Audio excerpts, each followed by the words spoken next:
Waalaikumsalam warahmatullahi wabarakatuh. Pengajian Majelis Ta'lim Sa'adatul At-Tawabin dengan kitab Irsyadul Ibad dimulai.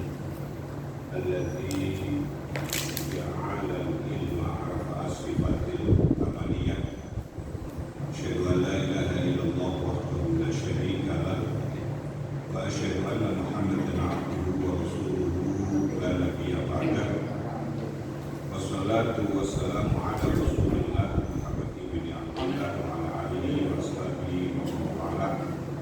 La haula wa la quwwata illa billah. Wa ba'du.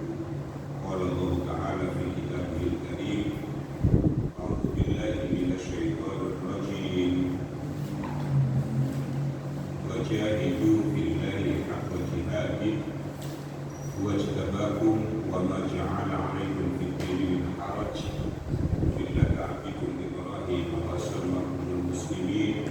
من قبل وفي هذا ليكون الرسول شهيدا عليكم وتكونوا شهداء على الناس فأقيموا الصلاة وآتوا الزكاة واعتصموا بالله هو مولاكم فنعم المولى ونعم النصير.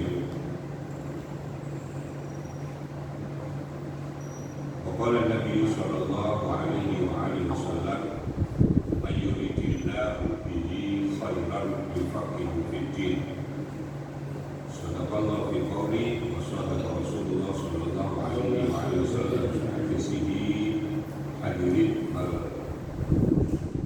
hadirat jamaah Sa'adatul Tawabin yang dimuliakan oleh Allah. Malam ini kita mengawali dalam majelis ta'lim kita Nashaitul Ibad. Pada periode ini mengawali di bulan akhir dari bulan Syawal, mudah-mudahan kita seluruhnya diberikan waktu kesempatan yang longgar oleh Allah, sebab ciri khas hamba Allah yang dikehendaki masa depan yang baik adalah mereka yang selalu menyediakan waktunya, menyediakan kesempatannya dalam hidup ini untuk senantiasa yufaqih, memahamkan fiddin di dalam urusan agamanya, baik menyambut ibadah maqdhahnya, ibadah kepada Allah ataupun ibadah muamalah, hubungan terhadap sesama umat manusia. Kalau kula panjenengan sedaya diberikan kesempatan oleh Allah, waktu ini longgar, terus urun bertindak, melakukan secara amaliyah untuk memahamkan agama, memahamkan syariat, itu ciri khas punya masa depan, punya masa depan yang baik, punya kesempatan di mana kula panjenengan sedaya sudah terputus amal kita, dan kesempatan itu bukan di alam dunia. Jadi ada masanya kita seluruhnya ini pindah dari dunia menuju alam yang putus. Makanya disebut al-qabur, al-maqabir itu fahuwa fi sunduk, dia di dalam kotak, artinya terbatas, tidak mampu untuk melakukan satu amal, tidak mampu melakukan satu ibadah, tidak mampu memperbaiki kekurangan dirinya. Itulah masa-masa di mana kita di dalam barzakh, masa perpisahan di antara dunia dan awal dari seluruh akhirat. Jadi maqabir itu awal umuri al-akhirah, awal dari seluruh permasalahan di akhirat. Jadi akhirat itu bukan kiamat itu, tapi justru diawali di saat berada di alam barzakh. Jadi barzakh itu awalnya seluruh permasalahan akhirat. Sudah putus kita, tidak mampu memperbaiki amal. Nah, ketika kita diberikan kesempatan oleh Allah kesempatan cuma satu di alam dunia kau untuk memperbaiki amal. Nah, ketika kita mau melakukan perbaikan itu, maka Rasul memberikan kalimat man yuridillah, siapa yang dikehendaki oleh Allah al-khair, baik masa depannya, maka cirinya cuma satu, yufaqihu fiddin, memahamkan dirinya kepada agamanya, bukan mencari harta, bukan menundukkan dunia, bukan sekedar refreshing dunia, senang-senang, tapi memahamkan dirinya kepada agamanya. Itu artinya manusia yang punya masa depan. Kira-kira paham nggak tadi? Jadi orang yang memikirkan agamanya berarti dia sama dengan memikirkan masa depannya. Begitu. Kenapa harus dipikirkan di alam dunia? Karena cuma satu kesempatannya, dunia kau. Kalau sudah di alam barzakh, itu namanya sudah putus. Makanya banyak hadis-hadis yang bicara tentang amalnya orang kubur itu idza mata benu adam in qata'a itu apa artinya qata'a? Putus. Qata'a yang tahu qata'an wa qati itu putus. Makanya ada sebutan qatirur rahim, memutus tali silaturahim, qati. Nah, dalam mukadimah permulaan ini makalah yang sampun ini kali ulang 27 alhamdulillah 27 bisa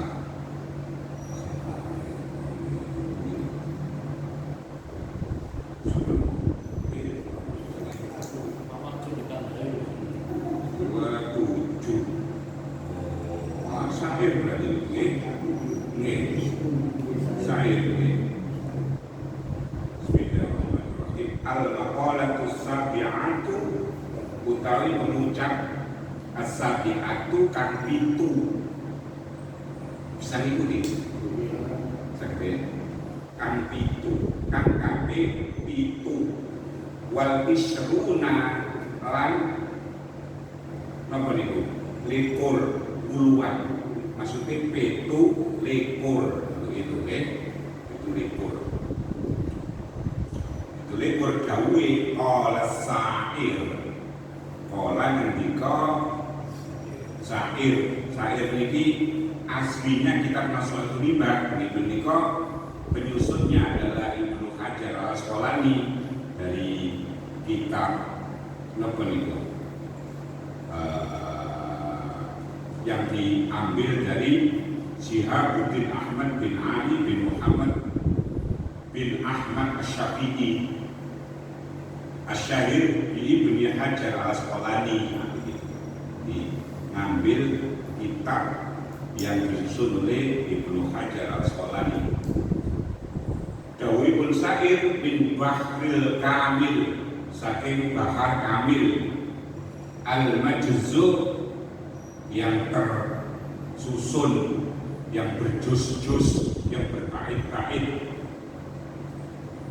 Ya man bidunya mustaghal qad gharrutul amal aw lam yazal fi ghaflatin hatta dana minhul ajal al mautu ya'ti baghtatan wal qabru sundukul amal isbir ala ahwaliha la mauta illa bil ajal. Nah, itu syairnya. Ya man he wong, wahai manusia, bidunyahu kelawan dunianya menungso, wahai manusia istaghal sing sibuk, wahai manusia yang ngetan mulon ngalor ngidul yang sibuk. Mas Mangko dari Sumatera 47 di syair ini memberikan peringatan, wahai manusia yang hidup di alam dunia yang tidak pernah nggak sibuk gitu. Wahai manusia yang sibuk, qad gharrahu teman-teman bojo, gharra mataul ghurur, hu ingman abatulul amal, panjang angan-angan, andai-andai, berandai-andai, berangan-angan terhadap umurnya yang seakan-akan bisa umur sampai 1000 tahun. Wahai manusia yang sibuk di dalam urusan dunia, sungguh kamu telah kebujuk dengan apa? Tulul amal, panjang angan-angan. Aulam yazal utawa ora leren sapa man fi ghaflatin ing dalem ghaflah. Napa la ghaflah niku? Lali. Makanya ana dikir ghafilin, dikire wong sing lali. Fi ghaflatin ing dalem lali. Jadi wong sing kebujuk karo urusan sibuk, urusan dunya niku termasuk golongan wong lali.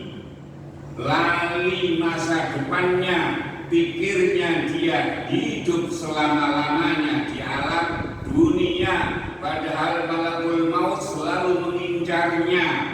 Hatta dana sehingga parek, danani parek minhu saking wong apa ala ajal, apa ajal bisa ngikuti. Jadi apa ajal mangsane mati, lali terus karena sibuknya urusan dunia, dikarenakan ada tulul amal, panjang angan-angannya sampai dia sibuk urusan dunia sehingga dia lali di hadapannya pasti akan dihadapkan dengan ajal.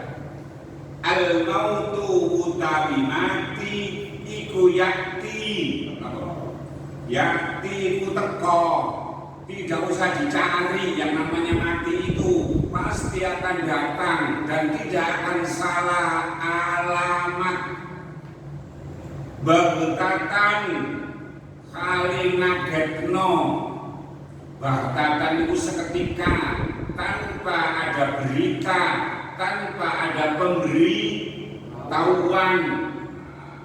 Jadi ini peringatan saya ini, wahai manusia yang sibuk di alam urusan dunia, sungguh angan-anganmu yang menyebabkan kamu ghaflah lali, hatta dana sehingga dekat kepada ajal. Ingat bahwa kematian pasti akan datang dan tanpa pemberitahuan.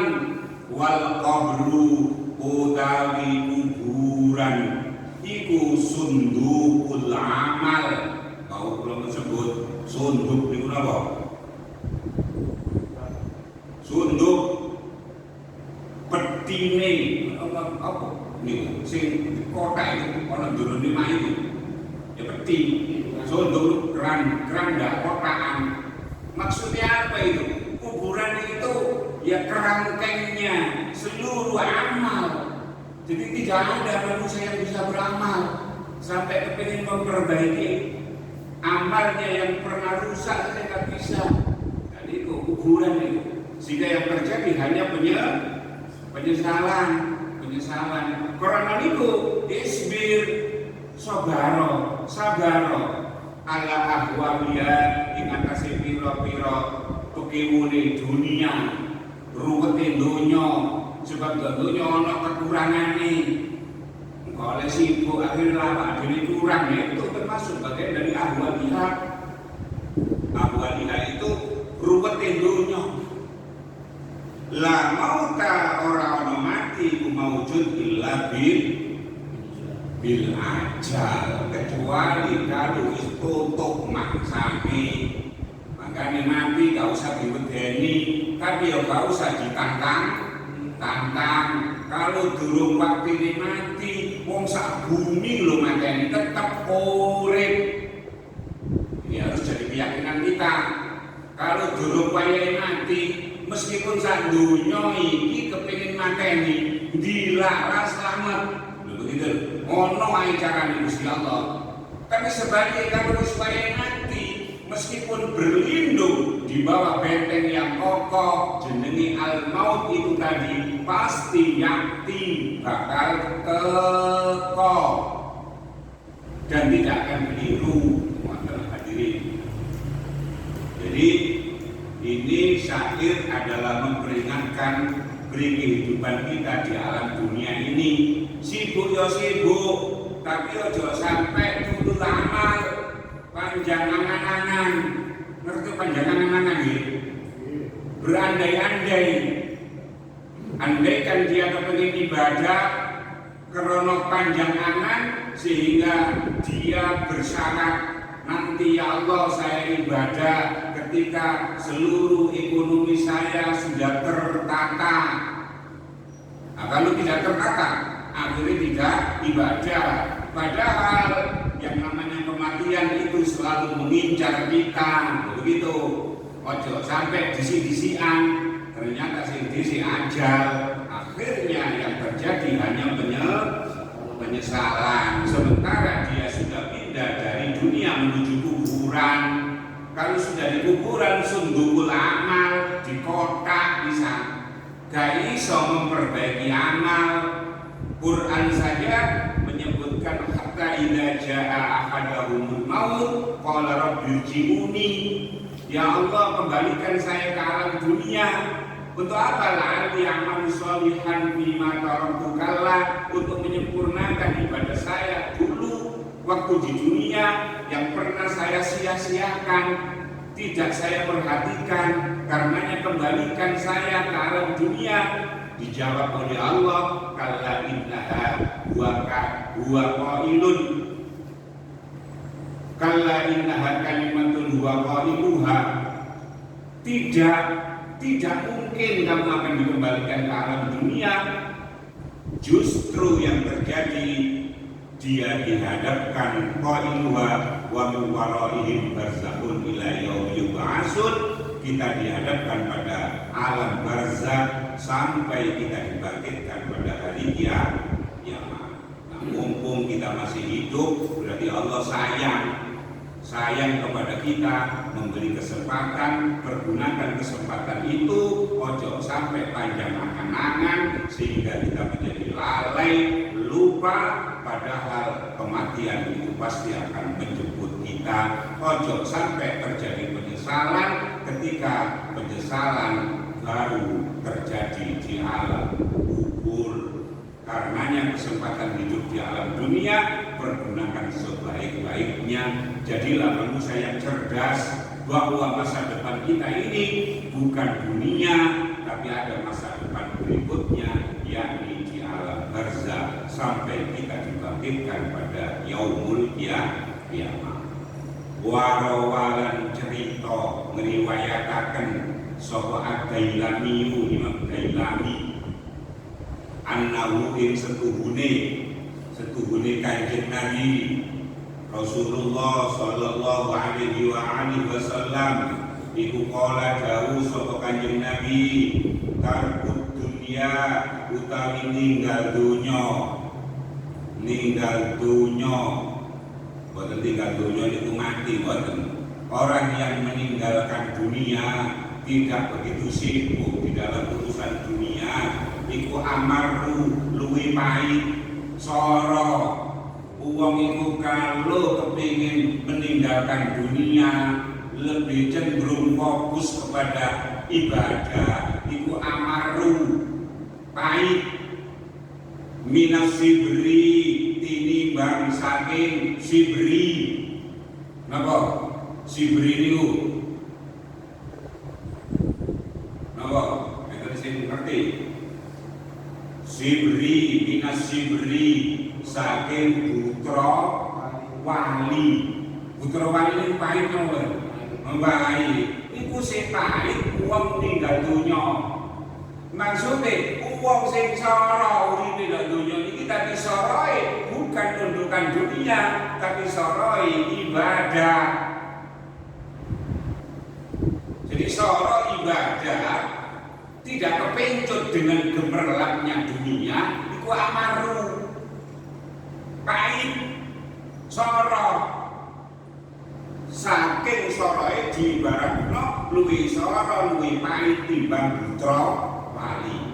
Wis bahasa kasar iki. Wong melarat kok gak duwe, ndok dunya iki soro apa soro? Soro. Lho ngoten lho.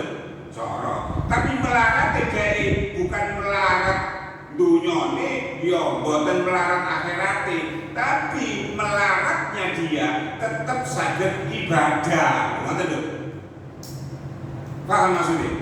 Sebab tiang itu ono melarat itu nyonyor dunyane, ya nyonyor akhirate. Wis melarat ora sholat, itu jenenge nyonyor. Karu-karune ngoten lho. Nah, yang dimaksudkan ini hadis Rasulullah itu orang yang meninggalkan dunia berarti dia sorong, miskin dia, tapi kemudian dia beribadah. Nah, itu disebutkan oleh Rasulullah amaru minas sibri,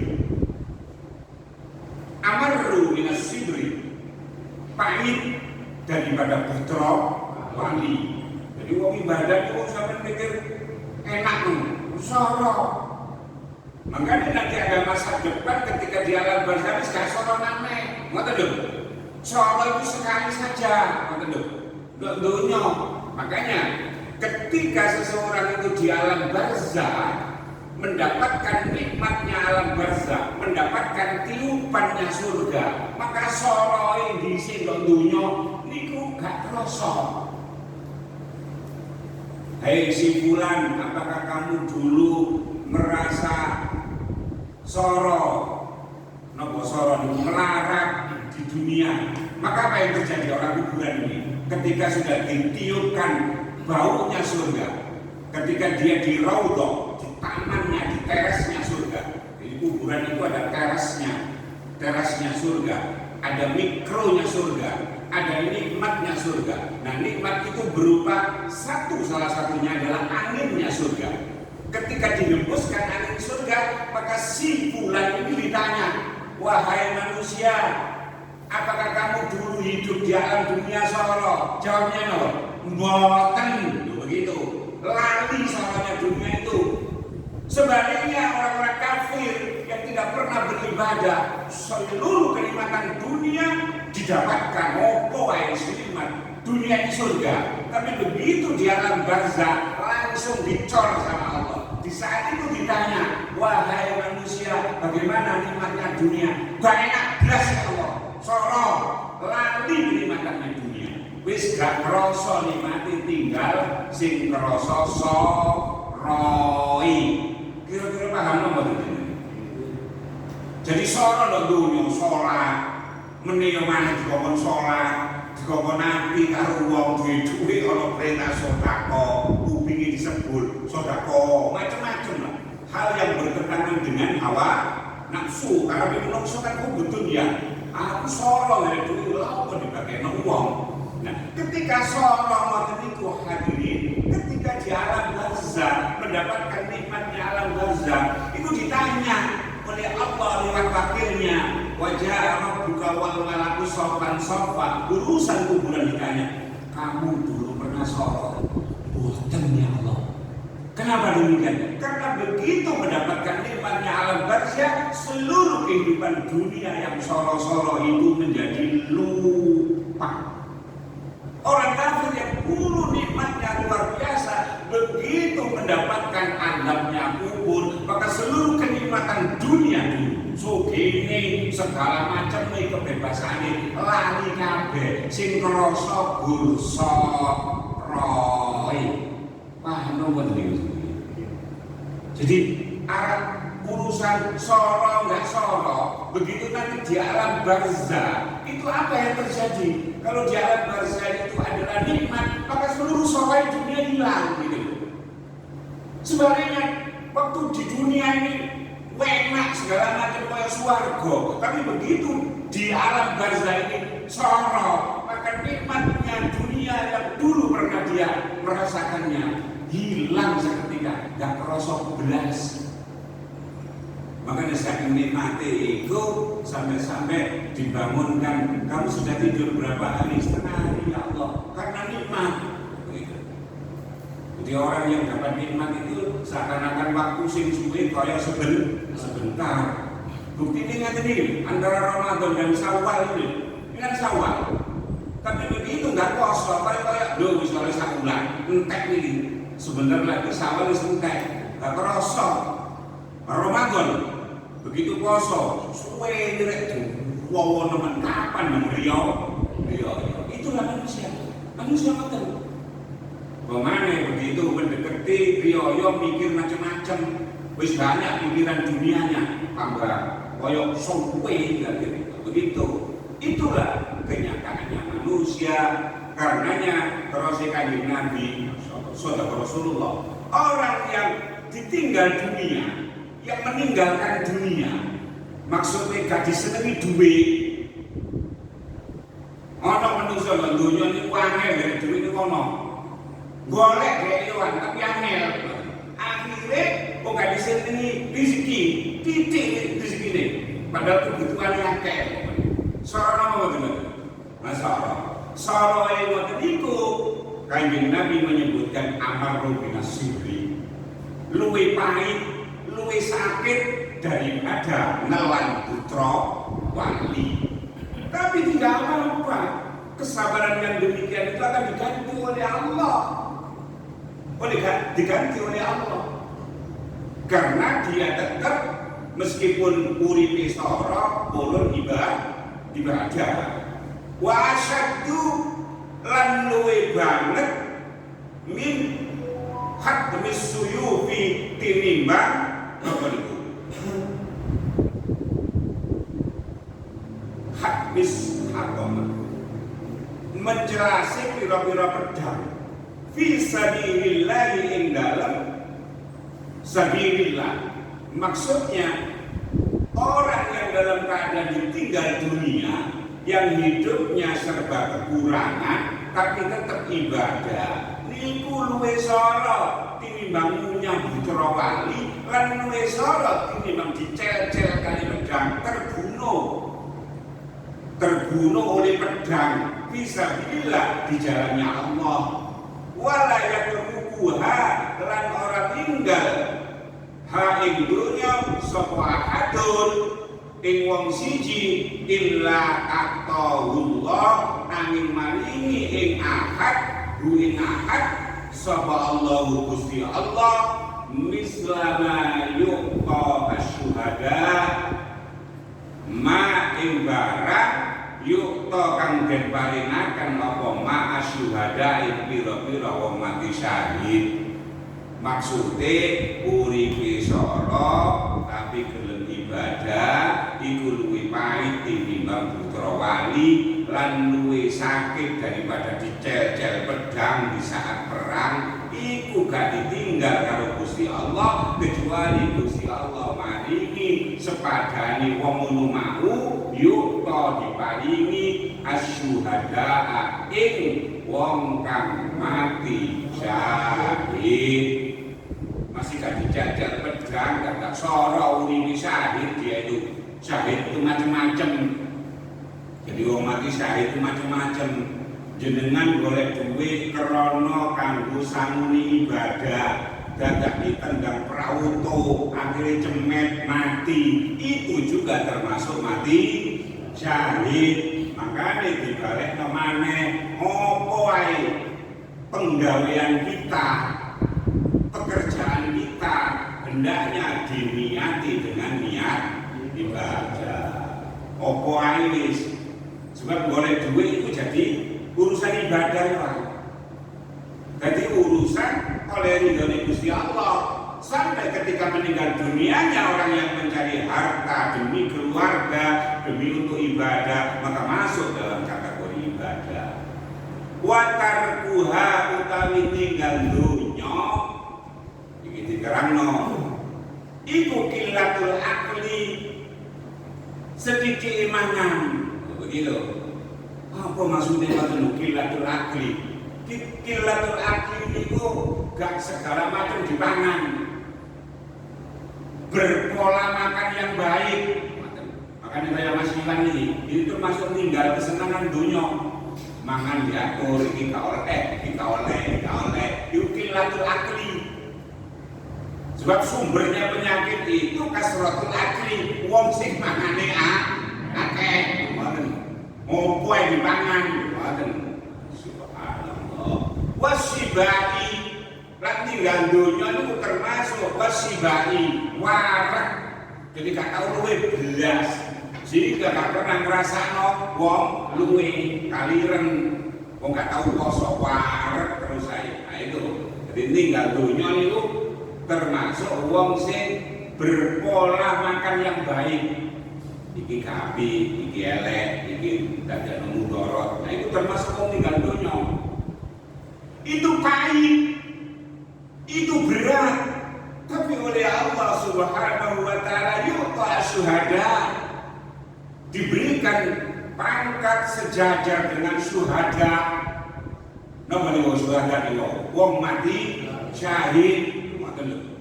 Nggak perang, nggak apa, tapi kayak mau mati syahid. Itulah orang yang meninggalkan dunia. Contohnya kayak tinggal mau makan macem-macem, kayak tinggal mau parek, gak parek.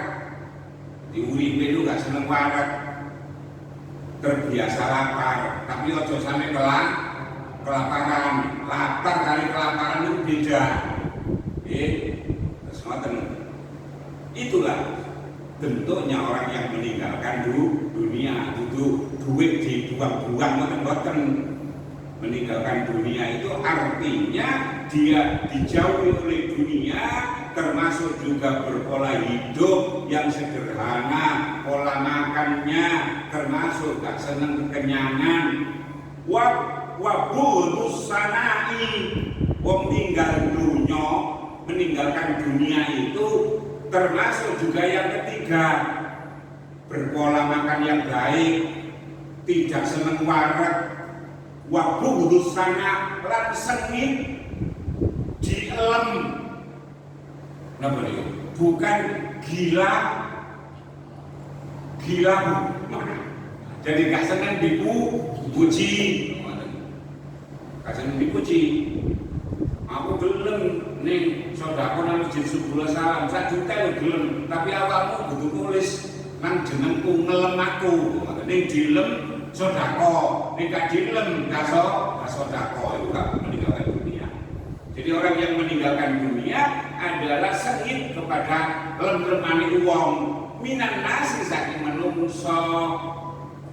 Baina mongko setuhune kelakuan man sapa wonge ahab bakang demen sapa man as-samaa ing pangelem minan nasi saking menungso ahab dunya wa na'imaha ing padha wae karo dunya lan nikmate dunya. Pun jangan sampai kita ini menjadi orang yang hubbu dunia. Salah satunya bentuk hubbu dunia itu tidak pernah lapar warkai, sing dipikiri panganan wae, sing dipikiri lem-lemane menungso, gila hormat. Jadi kalau dia mau beramal, mau bersedekah, kapan itu? Ketika dilem, dipuji, dijunjung, diunggahno. Tapi kalau ketika tidak ada itu seluruhnya, maka buntu anu, gak gelem sedekah, yo gak gelem amal.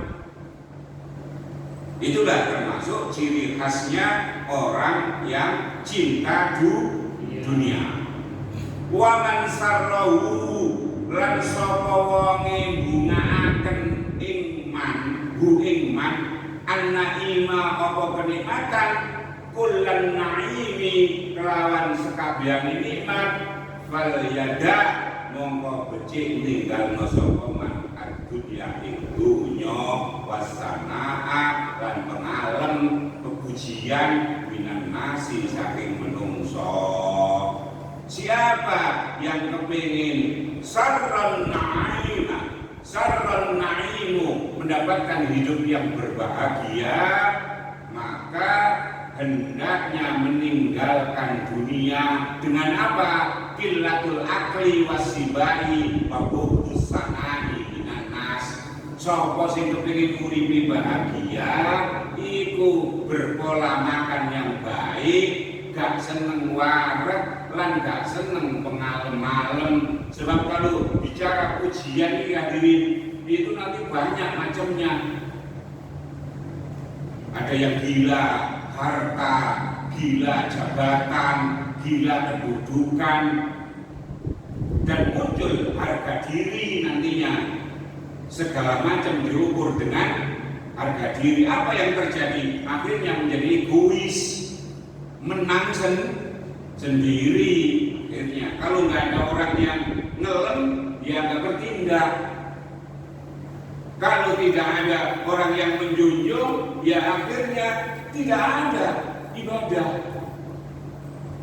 Maka siapapun yang kepingin berbahagia dunianya, maka tinggallah seluruh hubbud dunia itu tadi, kenikmatan-kenikmatan dunia dan pengalem wasana'a minan nasi, pengalem saking menungso. Subhanallah. Jadi hadisnya Rasulullah ini jawamiul kalim, artinya sedikit tapi punya makna yang luar biasa. Orang yang meninggalkan dunia tidak begitu disenangi rezeki, ojo susah. Karena andaikan kita meninggal dunia, maka pangkatnya seperti orang yang syuhada fisabilillah, mati dalam keadaan di jalannya Allah. Meskipun keadaannya orang yang ditinggalkan oleh dunia itu disebutkan lebih sorok, lebih pahit daripada putra wali, lebih sakit daripada dicel-cel pedang ketika di jalan perang di jalan Allah. Subhanallah. Jadi hadis Nabi sekaligus nasihat dari Syakir itu tadi, jangan sampai kita ini didikte oleh dunia. Ketika rezeki kita lancar ya syukuro, ketika rezekinya tidak lancar ya sabaro. Ojo sampai pengaruh kepada ibadah. Artinya ketika lancar ibadah, ketika awal sorot lali ibadah, itu namanya didikte oleh dunia. Dari makalah ini adanya pendidikannya kan. Jadi intinya seperti itu, berpola hidup yang tidak kebablasan gitu. Berpola hidup yang senantiasa menyadari keadaan. Ketika keadaan memang gak ada dunia, maka jangan merasa terhina, jangan susah. Nah, ini pola pikir kita. Jangan sampai susah. Meskipun orang yang ditinggal dunia itu sakitnya seperti dicel-cel pedang dan pahitnya melebihi dari putra. Soro lah kan, soro kasarnya udah diculik betul juga. Soro. Tapi bagaimanapun soro itu tetap dimuliakan oleh Allah selama hidup dalam keadaan serba terbatas itu tetap ibadah. Nah ada orang itu wis soro dunyone, yo akhirnya soro akhiratnya. Maksudnya apa nih bu? Wis soro ekonomine, tapi ternyata gak gelem ibadah. Iku soal dunia nih, yo akhiratnya. Maka ketika keadaan kita seperti itu berbahagialah. Andaikan kita dalam keadaan seperti itu, lo itu tetap dimuliakan oleh Allah. Yuk toh syuhada, diparingi pangkat seperti syuhada. Lebih-lebih dia mencari ekonomi, sorong ya duit. Tapi ternyata dulu oleh duit tidak kebarus mati. Momennya gitu, kecelakaan atau seperti itu. Tetap syuhada meskipun dia tidak semata-mata perang di jalan Allah. Begitu, mati pun dalam keadaan baik.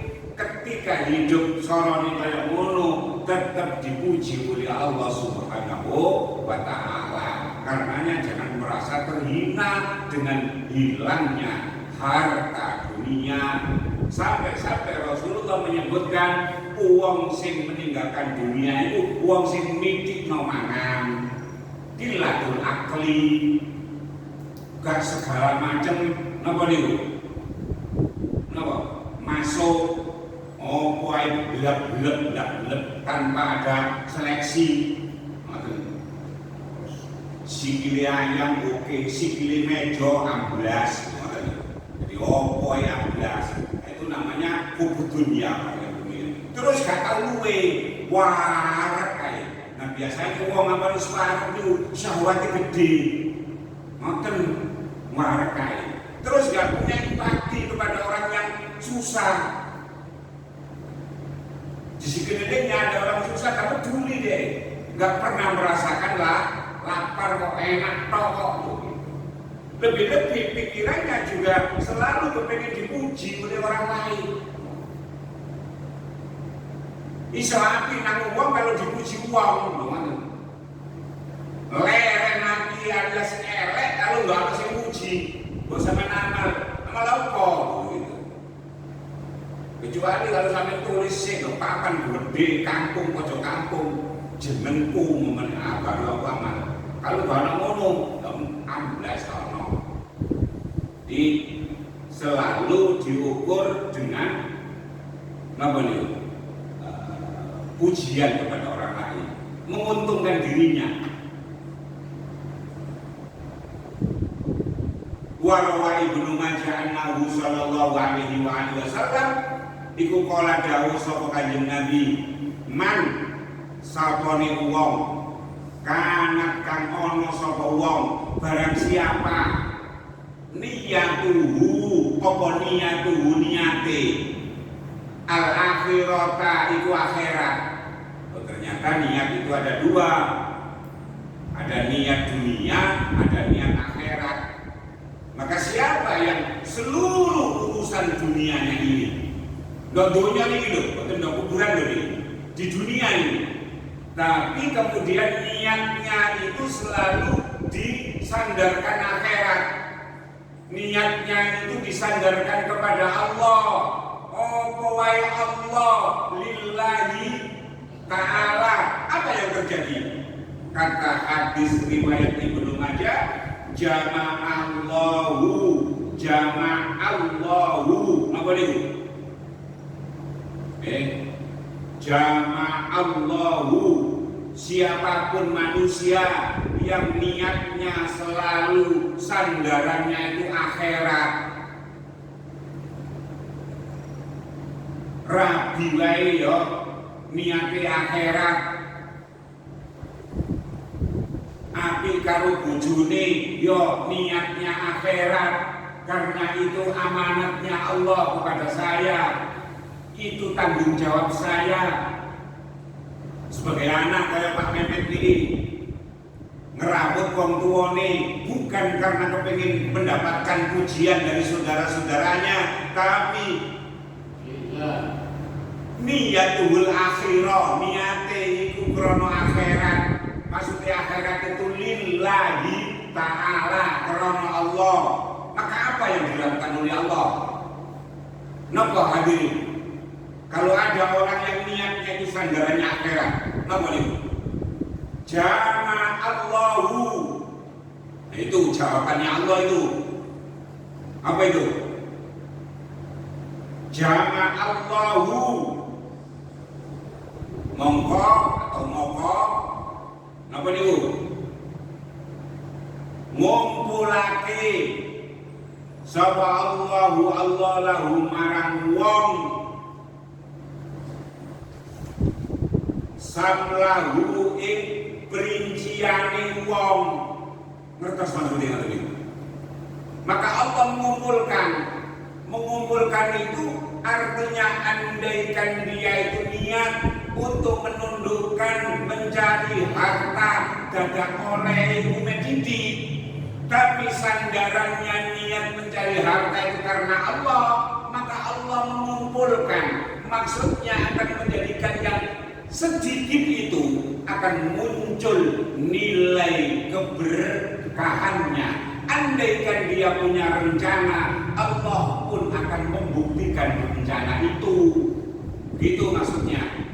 Jadi jamaah itu Allah muatkan, Allah meneguhkan, masih titik akhirnya jadi apa? Cukup, jadi berkah. Enten akeh, tapi gak berkah, gajiannya 20 juta tapi butuhnya selawe kurang pinten kurang 5 juta bayarannya 30 butuhnya petang 10 kurang 10 itu terus. Tapi kalau jamaah ini Allah kuatkan, Allah cukupkan lahu samlahu seluruh perinciannya, seluruh kebutuhannya yang dilalak butuhnya gak aneh-aneh. Andai kan loro ya dikai obat ning sabit ngene ya waras begitu loh. Samlahu itu seluruh perinciannya, pikiran itu dikumpulkan, dikuatkan oleh Allah. Wa ja'ala lan dadekno sapa Allah Gusti Allah rinahu semogene wong fi qalbihi ing dalem atine. Dadi wong kalau niat akhirate urusannya menjadi berkah, atine menjadi kaya. Paham nggak? Jadi kaya niku ya gak pemilihan karo milih wong lah. Gak sibuk ngurusi pendapatane rezekine wong liya. Kok iso ngono? Karena ati wis soge. Karena dicabut kebutuhane. Rata-rata wong butuh macam-macam dhek gak cukup ngene iki. Nah, urut-urutane hadirin. Soalnya ya kilatul akli wasila. Dan ini mangannya gak aneh-aneh. Semono tok ae pokok masuk wis. Barek manten babu kudu sana lan gak seneng dilem-lem wong. Akhire uripe gak unjal-unjal. Sebab wong ini dipuji yang akhirnya hilang kesadaran. Hilang ingatan. Akhirnya kayak lupa daratan dan lupa lautan. Kayak ngene. Jadi uang itu kalau sandarannya kepada Allah, titik-titik ridhonya Gusti Allah, maka seluruh urusannya dikuatkan oleh Allah. Titik wae jadi cukup. Andai kan punya problem, dia juga nggak sampai stres, kuat. Lu enten lho tiang ibu, diwai problem lu bingung. Akhirnya sing dibingungi sampai temen-temen padahal urusan sakit. Ternyata bingung sampai sing waras mati, sing loro tetap urip. Pernah terjadi di daerah temen itu ono si suami nggone bojone loro wis diobat macam-macam gak sembuh-sembuh bingung sing lanang kaya stres ngoten. Ternyata subhanallah sing wedok loro itu tetep urip. Akhire lanang sing susah niku sing mati subhanallah. Maka hadirin dikuatkan oleh Allah. Urusannya menjadi kuat, rinciannya menjadi terbukti, cita-citanya tercapai begitu. Waj'ala ghinahu fi qalbihi dan Allah jadikan sugih atine mripate niku gak kepek dana cukup kepada dirinya, gak pencilaan. Umpamane duwe sepeda motor, ya alhamdulillah, gak nyawang Mercy sing gila itu sugih. Coba kalau pandangannya itu yang atas saja, ya akhirnya dirinya merasa tidak punya apa-apa. Aku dulu duwe mobil, gitu. Padahal duwe sepeda motor. Mestinya alhamdulillah ya Allah, kula duwe sepeda motor, tangga kula duwe sepeda pancal. Sing sepeda pancal, ya Allah alhamdulillah kula duwe sepeda pancal, tangga kula mek duwe sikil tok. Sing duwe sikil ya ngono alhamdulillah ya Allah, padha-padha kali tangga kula iso mlaku, tangga kula pun semper ngono. Jadi bisa bersyukur kepada Allah. Orang yang selalu sandarannya kepada Allah dijadikan hatinya itu sugih, ghina itu sugih. Niki omongannya enak, praktek yang ngel hadirin. Karena itu kitab ini adalah kitab praktek. Bagaimana kita memandang dunia ketika niat kita ini kepada akhirat seperti itu. Makanya setiap kali melakukan apapun sandarannya kudu akhirat. Ojo sampai dunia. Ini hubungannya kita kepada Allah. Kalau sandarannya kepada Allah, maka urusan kita akan dikuatkan oleh oleh Allah meskipun titik itu menjadi berkah. Terus hati kita tidak ditanam sesuatu pola kebutuhan yang konsumtif atau kebutuhan konsumtif. Jadi sing disawang ini burai ya, itu namanya konsumtif.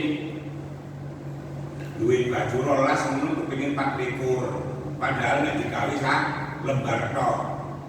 Kalau digawe kabeh ya tambah gila alias edan begitu. Jadi tidak berpola hidup konsumtif. Wa atadhud dunya rahimah. Rasulullah ya. Orang itu kalau sandarannya itu akhirat. Pola hidupnya itu akhirat. Subhanallah. Jama'allahu lahu, maka yang merinci, yang ngitung, yang jadi arsiteknya itu Allah. Allah yang menjadi arsitek. Jadi pola hidupnya, pola kebutuhannya itu Allah seluruhnya yang menanggung itu. Kekuatannya seluruhnya dijamaahkan, dikumpulkan oleh Allah. Aku sing nanggung begitu. Kok iso ngoten? Karena akhirnya ditanamkan hilang kebutuhan yang aneh-aneh. Akhirnya didadekno semoga. Akhirnya itu loh kadang butuh macam-macam. Akhirnya soge. Uang itu semakin banyak butuh, semakin soge apa semakin melarat. Aku turun begini, aku turun begini, melarat terus. Tapi kalau dicabut kebutuhan hatinya cukup hadirin pakaian 3, 4, 5, 6 mungkin cukup gantian ngoten gak kepingin aneh-aneh. Kalau seperti itu maka dunia akan memandang dia yang akhirat itu wa atadhud dunya, maka teko ing wong apa dunya dunya rahimatun hali asor. Jadi gak ada artinya. Kalau kali wong anu niku lho, tuku sepeda motor. Kalau duit ngere sepeda motor, itu akhirnya sepeda motor larang. Tapi kalau sepeda motor sing ngere duit, kenapa? Sepeda motor sing murah gitu lho. Kalau kula jenengan sing ngere duit ngajeni angel. Tapi kalau kita itu sandarannya akhirat, maka dunia akan datang. Datangnya dia tidak berjanji, remeh, hina. Wa atadhud dunya rahimah itu hina, tidak berarti. Dan itu sejarah banyak orang-orang yang tidak begitu peduli dunia, justru oleh dunia didatangi dalam keadaan hina. Tapi sebaliknya, wa man kanat niyatu wa dunya, siapapun yang niatnya itu pokok dunya wae, sing diomong wiritane datanglah kekayaan, dunya. Farraqallahu alaihi amrahu, maka Allah akan mencerai-beraikan seluruh urusannya, tidak jadi hanya sekedar wacana dan rencana tok. Kata didati andaikan masjid tapi nggak ingin Al-Fatihah, Fatihah ini nyampe duit belas urusan nggak ono. Wajah fakrahu baina ainaihi, lan dadekno sapa Allah fakrahu fakire melarate ainaihi meripat lorone. Meripat melarat itu meripat ketika melihat sesuatu langsung muncul kepingin, itu meripat melarat. Giling-gilingan kalau meripat di jangan TV langsung nyawang macam-macam barang yang berharga, kepingin kabeh sak TV itu melarat deh. Lapar, makanya pencilaan terus. Nah orang yang niatnya dunia maka dicerai-beraikan oleh Allah. Ngomong tok. Dan meripati dijadikan meripat yang melarat, selalu butuh. Akhirnya walam yatihi minad dunya illa ma kutiba lahu, maka dunia tidak akan datang kepadanya kecuali sesuai dengan kadar dan takdir ketetapannya Allah. Wong iku kalau rezeki ini sedina iki setengah kilo sampai meleto dilati 2 meter gak iso 10 kilo. Semuanya berjalan menurut takdir. Karenanya harapan kita ini apa wae perbuatan kita sandarno nang nggone Gusti Allah. Api karo bojo, bojoan ya sandarane Gusti Allah. Nyeneni didik-didik nang bojo ya krana sandarane Gusti Allah. Dikai anak-anak akhirnya ya didik ya dikalahno ya iku kabeh sandarane kelek ridhone Gusti Allah. Kalau demikian hadirin, maka kita akan dicukupkan oleh Allah dan rezeki akan datang dengan cara yang hina karena mensoroi. Tapi sekali wong kalau bedunya, maka begitu dunia datang dia muncul kebutuhan yang lain.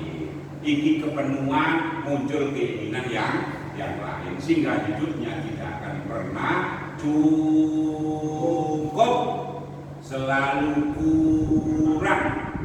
Jadi dari pembicaraan ini hadirin, sampean sakit menyimpulkan Allah. Jadi kalau orang itu channelnya itu Allah, maka sesuatu urusan kita akan dikuatkan.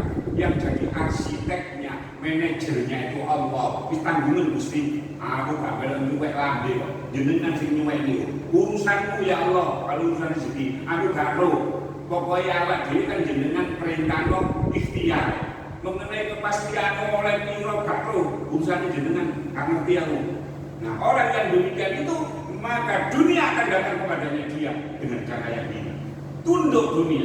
Tapi sebaliknya, kalau kita puji dunia, datanglah kekayaan, datanglah harta. Justru harta akan datang dengan berharga diri, sesuai dengan ketetapan dan takdirnya Allah. Sebaliknya, orang yang selalu niatnya harta, maka di dalam meripati ditanamkan meripat yang berpola hidup konsumtif, selalu butuh kepada yang dilihat. Opo ae sing dilihat selalu ini akhirnya gak ono enteke sampai entek hatta zurtumul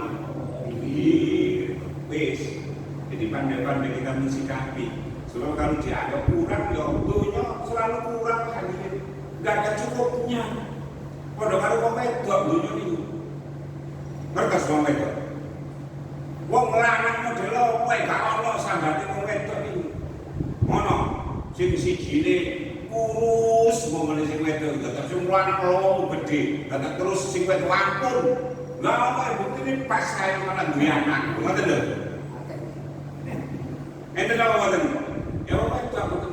Padahal kalau bumi nerima udan, gak ono sambate. Mau udan sampai sedina sewengi ya tetep ae. Banjir-banjir lah urusane menungso. Bumi gelem ae nerima. Kalau kakek tak bangun laut. Begitu juga meripat. Meripat ini gak pernah bosan ketika melihat sesuatu yang menyenangkan. Ngoten lho, hadirin. Jadi kehidupan dunia ini kayak kehidupan wong wedok. Wong wedok opo ae, wong sak kampung ngrasani yo sing lanang gedhe koyo ngono. Lah ning wedok gepeng kok kurung gak matek namine. Ternyata enggak, oleh 3 bulan 5 bulan tambah peteng gede lah pas masih diseni wong lanang piro pas gitu loh.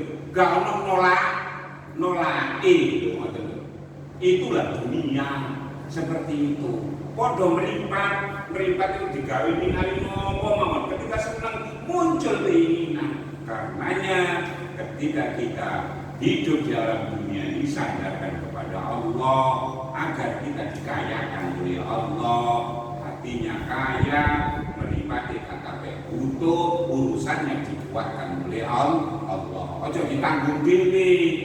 Kalau ditanggung diri berarti urusan kita arsitek diri, gak gandeng nanti. Kalau gak gandeng pikirannya konslet, kalau konslet alias stres, gitu lah. Jadi intinya gitu. Dari makalah itu di 27. Jadi intinya mindset kita dalam mensikapi dunia itu ya Allah. Jadilah manusia yang ketika ditinggal oleh dunia, meninggalkan dunia, itu meninggalkan pola makan yang buruk, termasuk ojo sampai wareg terus atau minta alam-alami menungso, itu seluruhnya buruk. Tidak tidak mendidik kepada diri kita. Tapi jadilah manusia yang ketika kita ditinggalkan oleh dunia, kita semuanya ini meninggalkan yang namanya pengalaman dari manusia. Akhirnya kita menjadi bahagia. Ono wong ngelem ya gak apa-apa, gak ngelem ya gak apa-apa, tetap amal, tetap ibadah. Ono wong seneng ya sholat. Ono wong ngrasani ono sunah nampel ya tetap sholat. Tetap tidak pengaruh kepada penilaiannya orang. Kemudian kalau kita punya niat apapun, sandarkan cendelno, hanger itu nanggone Allah. Ojo dicendelno jagatno menungso. Aku gelem amal, tapi kalau iki umpamane gitu aku le. Jadi amal itu tidak boleh disandarkan kepada manusia. Kalau tak miriki, aku sregep. Kalau tak miriki, gak mau apa boleh. Jadi ya tetap jadi kita sandarannya kepada Allah. Ya Allah. Nah, kalau kita sandarannya kepada Allah, urusan kita yang daging itu Allah, akhirnya hati kita dikayakan oleh Allah. Kalau sudah dikayakan oleh Allah, sampai kepengen enggak? Enggak, akhirnya dunia ini enggak begitu tinggi, murah harganya. Tapi kalau kepinginan, akhirnya saya ngadol itu, gak bisa tidak sampai tunggu saat ini. Butuh, kepengen itu gue, larang akhirnya. Dunia akan menaikkan harga. Tapi kalau dia itu hatinya kaya, maka dunia akan datang kepadanya dalam keadaan hina, tidak berharga. Ojo seneng dari menungso sing butuhan kepinginan. Intinya seperti itulah. Ojo dari menungso sing kepinginan. Kalau kita menjadi manusia yang kepinginan, maka hati kita akan pikir dan meripat kita akan selalu kurang terhadap apapun saja. Karena penglihatan itu nggak pernah bosan, nyawang sesuatu yang ngapi mesti seneng wong lanang pemane sih gak bojone nyawang mau wedok akhirnya luwe ayu kepengin apa mboten akhirnya ya iya manusiawi. Nah kalau diterusno jangan rusak nuruti meripat buyar. Kalau nggak percaya bukti buyar ya rusak. Fakrohu akan dipikirkan kita oleh Allah, dan dia kepada perempuan itu akan harga diri. Kita yang butuh ini jual mahal dia, kita yang nyerah. Itulah kenyataannya dunia. Kalau sandarannya Allah, maka dunia akan datang dengan hina dan hati kita akan menjadi kaya. Hati yang kaya itu hati yang tak pakai butuh. Pun yang cukup belum itu namanya hati yang kaya. Aneh, ini kurang. Rusaklah kita tidak akan pernah tenang. Ada yang bertanya? Ada pertanyaan tak? Monggo. Oke.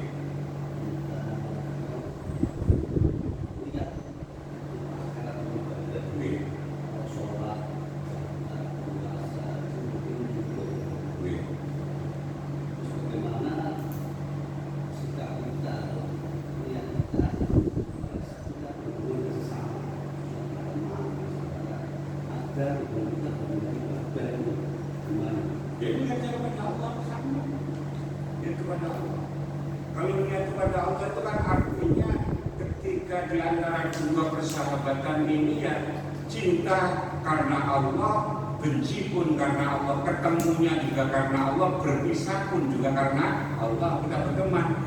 Terus sekiranya dalam perjalanan pertemanan itu kemudian ujung-ujungnya hati kita, pola perjuangannya kita tidak bisa sejalan artinya karena ya berbagai macam sikap ya kita berpisah. Nah berpisah itu juga karena Allah. Andaikan seperti itu, andaikan kita bantu ataupun juga mengalah di dalam urusan persahabatan dan pertemanan itu, mengalah kita bukan semata-mata apa itu karena kita memang kalah atau ya rendah, tapi justru ngalahnya kita semata-mata karena kita menjaga persahabatan pertemanan ini sehingga tetap bisa abadi. Nah, menjaga perasaan dari orang lain itu bagian dari niat tubuh al-akhirah, niat kepada Allah, menjaga perasaan. Karena yang agama itu di situ, kan Pak Mamet. Jadi urusan syariat itu sesuatu yang bisa kita baca. Justru intinya agama itu yang menjaga perasaan itu. Bagaimana kita saling saling rasa, saling punya tenggang rasa, saling peduli, saling memiliki, apalagi di antara keluarga, di antara saudara, di antara suami istri barangkali seperti itu, atau teman. Jadi berteman pun karena Allah. Kiranya di dalam pertemanan itu ada sesuatu hal, maka kita tidak akan bosan dan merasa risih ketika memberikan masukan dan nasihat. Adinun nasihat, agama itu nasihat. Jadi karena Allah itu berarti tidak membiarkan teman kita terlena dalam kegelapan. Karena Allah akhirnya kita memberikan nasihat. Yang dimaksudkan oleh Pak Menek itu yang bagaimana?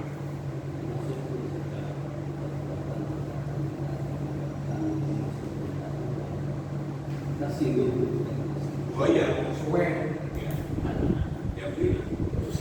tenggang rasa. Jadi satu intinya agama itu adalah menjaga perasaan. Itu termasuk bagian dari halim. Jadi halim itu kelembutan perilaku. Nabi Ismail itu disebut Gulamun halim, anak yang halim.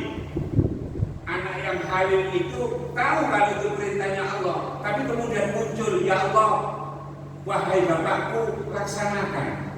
Sekiranya sampai nanti mendapati saya termasuk anak yang sabar. Tapi kalau tidak halim, meskipun itu perintahnya Allah, loh, yang akal itu kok lebih masuk akal, Pak.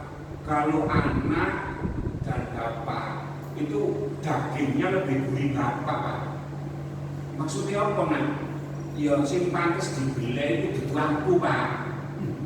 Tapi bapak, soalnya bapak ya wis tuwa, seneng.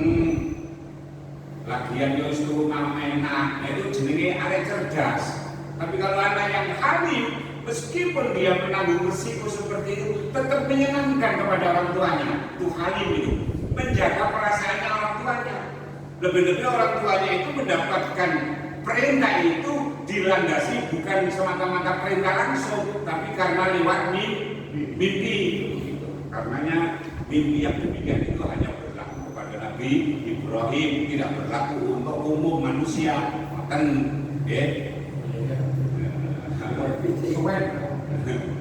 Jadi halim itu menjaga perasaan, dan itu bagian dari agama, bagian dari akhlak.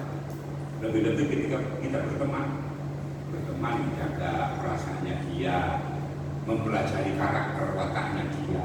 Meskipun demikian, kita tidak boleh kemudian meninggalkan amar ma'ruf nahi munkar. Artinya kita tetap nasihat. Jadi teman yang baik, berteman karena Allah itu ketika ada sesuatu yang baik, kok kita luruskan dengan cara memberikan nasihat. Sebaliknya teman yang baik, yang sanggup untuk menerima kita sebagai temannya, sahabatnya, ketika dinasehati itu juga bisa saling menerima. Makanya dalam Islam itu watawasau bil haq, watawasau bis sabr. Saling tawaso itu saling, bukan semangat memberikan nasihat, tapi gilirannya dinasihati dia menolak, bukan itu. Saling itu ketika memberi nasihat, ya gelem. Ketika dinasihati, ya gelem. Itu namanya tawaso, saling lil musyarakah. Nah, banyaknya orang itu memberikan nasihat, tapi gilirannya dinasihati dia berontak, begitu. Jadi begitu. Jadi memberikan nasihat itu api, luwe api maneh gelem dinasehati. nasihat itu api, tapi gelem dinasihat itu api. Makanya menjaga perasaan itu bukan berarti kok ditulno, tapi kita itu wajib memberikan nasihat api, menunjukkan ojo mutungan, namanya seperti itu. Jadi tetap kita memberikan nasihat. Nasihat itu tidak ada yang berbentuk fiil madi yang tidak lil musyarakah gitu. Tapi tetap selalu saling, maknanya itu saling itu artinya dua arus, ia memberi, ia menerima, take and give lah, take and give. Jadi tidak semangat memberi tok, menasihati, tapi juga semangat untuk menerima nasihat. Itulah manusia yang sandarannya Allah Subhanahu wa Ta'ala. Mudah-mudahan hadirin kita semuanya ini dijaga oleh Allah sehingga selalu hati kita disandarkan kepada akhirat, sehingga pola hidup yang berkeseimbangan, tidak selalu kebablasan di dalam urusan dunia, sebab dunia ini bagaimanapun tidak sempurna, apapun yang kita miliki ini selalu ada cacat dan kurangnya. Karenanya sandarkan kepada Allah agar seluruh urusan kita dikuatkan oleh Allah dan hati kita dikayakan oleh Allah. Hati yang kaya adalah hati yang pandai bersyukur ketika mendapatkan sekecil kenikmatan yang datangnya dari Allah, tidak melihat nikmatnya, tapi pemberinya adalah Allah Subhanahu wa Ta'ala, sehingga kita bisa pandai bersyukur, dan insya Allah itu seluruhnya akan membahagiakan hati kita. Sebaliknya, ketika kita mendapati sesuatu yang tidak kita suka, sesuatu ujian, cobaan, kemelaratan, sesuatu yang apapun yang tidak kita senangi, ingat bahwa sikap kita hendaknya sabar, dan sabar itu lebih baik daripada putra wali, dan lebih menyakitkan daripada ketika kita terbulus oleh pedang. Tapi bagaimanapun kita akan dimuliakan oleh Allah sampai pangkat kita syuhada, menjadi orang yang syahid di sisi Allah Subhanahu wa Ta'ala. Mudah-mudahan kita semuanya dijaga oleh Allah, baik dalam kehidupan kita, akhirnya keluarga kita, anak istri kita, semuanya dibahagiakan oleh Allah dengan berpola hidup yang berkeseimbangan, yang selalu porosnya bukan dunia tapi Allah Subhanahu wa Ta'ala, sehingga rezeki kita sekecil apapun menjadi rezeki yang berkah, yang barokah, yang selalu bertambah kebaikannya, yang akhirnya semuanya untuk sambungan ibadah. Lebihnya mohon maaf atas segala kekurangannya, terima kasih atas segala perhatiannya. Billahi taufiq wal hidayah. Subhanallahumma wa bihamdika asyhadu an la ilaha illa anta astaghfiruka wa atubu ilaik. Wassallallahu ala sayyidina Muhammadin wa ala alihi walhamdulillahi rabbil alamin. Wassalamualaikum warahmatullahi wabarakatuh. Masih banyak